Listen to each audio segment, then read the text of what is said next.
If you can predict culture change before culture changes, you can profit off of that. We're going to talk about setting up something where it's taken out of their hands, which then opens up the Pandora's box of, is that the government? Is that some sort of Illuminati system of the elites that's put in there that, you know, has different political beliefs? Like, let's give Facebook some credit on one thing, for example. They have for something in their newsfeed, I don't know what, we'll check it later, but they have something where they have a board of different companies, and there's literally right-wing companies in there, like That's Tucker right. Carlson. I don't know what the company is, but Daily Wire maybe? No, it's Daily Caller? Something America in there, right?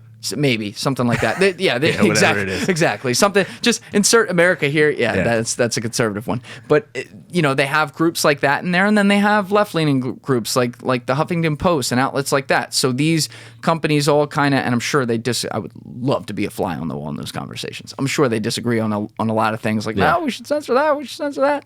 But at the end of the day, they have to come to some sort of consensus. And I think that's probably the best thing that's been set up. But clearly it hasn't solved all the problems here because you have things happening where when it doesn't match exactly what the masses want, if the left users of the platform scream out and cry foul, it gets met with support from these platforms. Sure.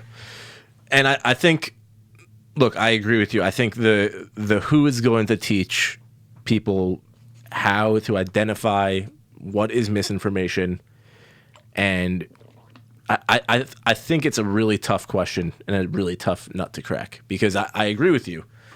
When left in the hands of ordinary people, human nature will take over, and if those people don't have the self-awareness to identify what is misinformation and what is not, then bias will automatically be injected into it. 100% agree with you there.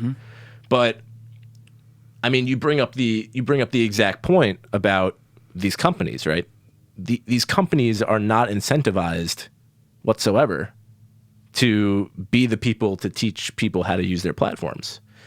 They have certain affiliations themselves, which bleed into it. And again, I mean, stirring the pot helps them. It shows them how humans are. It's human reality. What about when it happens within their own companies, though, too?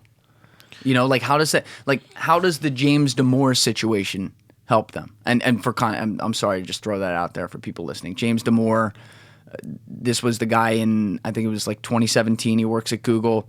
He wrote the internal memo about the problem with why there aren't as many women in tech and in Silicon Valley as there should be. And he looked at it from a very pragmatic data point of view. And he was immediately ostracized and fired by the company. I think he later won lawsuits against them for being hateful. And all he was doing was saying, hey, our problem is that women tend to have other interests, and we haven't figured out a way to make them so interested in this. And so you saw the company, in that case, Google, who controls a lot of thought with its fucking Google, they just immediately went to the lower common denominator there and said, oh, he's saying something that the people who are most vulnerable will just automatically think is wrong, so let's kick him out. So they are, like, that caused bad press for them. It didn't cause usership to go down because people rely on Google. They have a monopoly on our attention. But it's still, over the long haul, it hurt. Like, now people, not just for that reason, a million other reasons, there's a big segment of society that automatically assumes that companies like this have the wrong intentions. So they're incentivized in that they draw more attention and they draw more use through the anger that people then have over these situations. Just like when the New York Post got censored, more people than ever were on Twitter trying to post it to see if it would get through. Absolutely. Right? And more people are talking about Twitter than ever. But it then hurts their brand and hurts their trust down the line. Right. But here's the thing, right? Because, again, all of these companies operate on a system where they have underlying technology that learns from human behavior, right? That's the first principles, bottom line about what these companies are doing, right? So not only is, okay, yes, usership is up from this, you know, people are talking about these issues online, right? And so that's, in a sense, good. You know, that's not the only benefit that they're getting out of it. The other benefit is something that you actually just identified, which is these companies get to see exactly how people react after these events happen, right?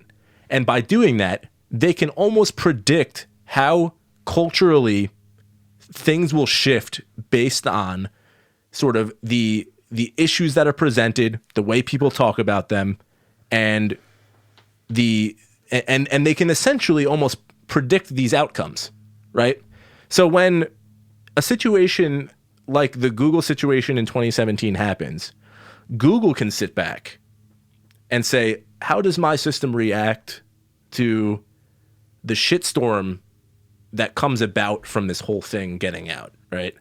And they can sit back and they can look at it and say, wow, like, we've actually learned a couple of great insights about how, culturally things have shifted since this.